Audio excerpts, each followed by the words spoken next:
On July 9th, 1981, the game Donkey Kong was released all over arcades in Japan and was a worldwide hit. Everyone, everywhere knew Donkey Kong and the journey of playing a lone plumber, trying to save his girlfriend from the clutches of that treacherous evil ape. This plumber was originally known as Jumpman, before eventually getting his more recognizable name, Mario.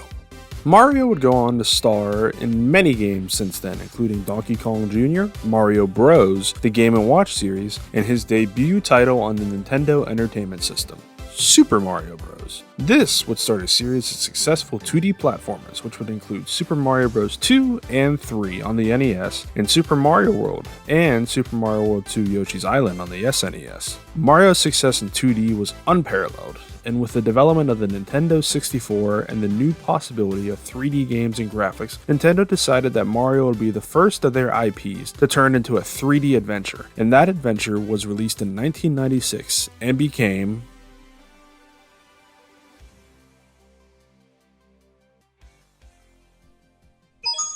It's me, Mario! Super Mario 64 was a lot of firsts. It was the first 3D Mario game, as well as one of the first games for the Nintendo 64. It was also the first game to fully feature Charles Martinet as the voice of Mario, and most importantly, it was the first Mario game to influence so many other 3D platformers like Banjo-Kazooie and Yooka-Laylee, just to name a few. But let's talk about 64 itself. For such a monumental game, it has such a simple premise. Mario is invited to Peach's castle to receive some cake, but he arrives to see Bowser has taken the power stars of the castle and trapped everyone inside the walls. It is the player's goal as Mario to collect all 120 power stars, defeat Bowser, and save Peach. 64 features some of the most iconic locations in the series' history, including Whomp's Fortress, Jolly Roger Bay, Big Boo's Haunt, Lethal Lava Land, and my personal favorite, the Hazy Maze Cave, with its very addicting fumes which give me a radical high, brother. And it features some of the best controls at that time. The way the game felt using an analog stick for the first time felt so smooth and satisfying. Mario also has a variety of new moves not featured in previous games, like the abilities to walk, run, jump, crouch, crawl, climb, swim, kick, grab objects, and punch, as well as be able to triple jump or something.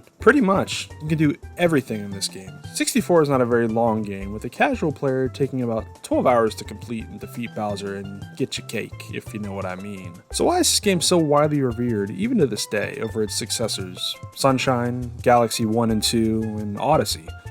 Well, it's the fan community.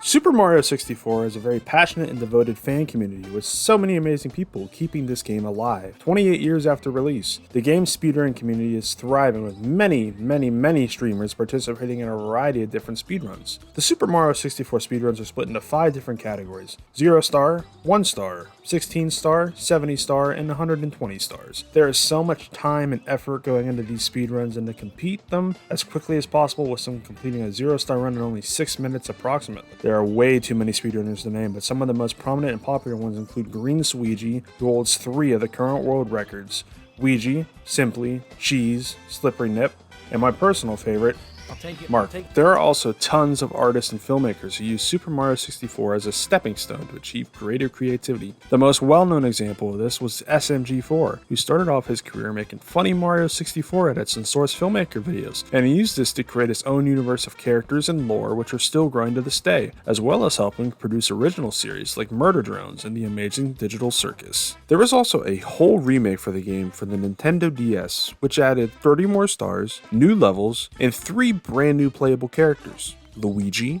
Wario, and Yoshi. This game, like the original, has the same plot and same general feel, but was updated to show the true power of the Nintendo DS. I mean, they brought a whole 3D game onto a handheld console. Too bad they left the good controls in the past. The community clowns on the DS remake because it controls like ass, and it's hard to implement full analog controls on a machine that only has a D-pad. Obviously, it isn't going to work. Also, Balloon Mario. So, is this the best game ever made? Quite possibly, yes. Super Mario 64 has set a precedent for all 3D platformers to follow it in almost 3 decades since its release, and it has inspired so many creators and gamers into uniting for one love: the love of jumping into Peach's castle for some more adventures. Whether you're trying to go for the 120 star world record, or just want to chill and fly through the sky, or you want to play with your friends on a Nintendo DS, Mario 64 has what you need, and even more. Okay, now how do I do carpetless?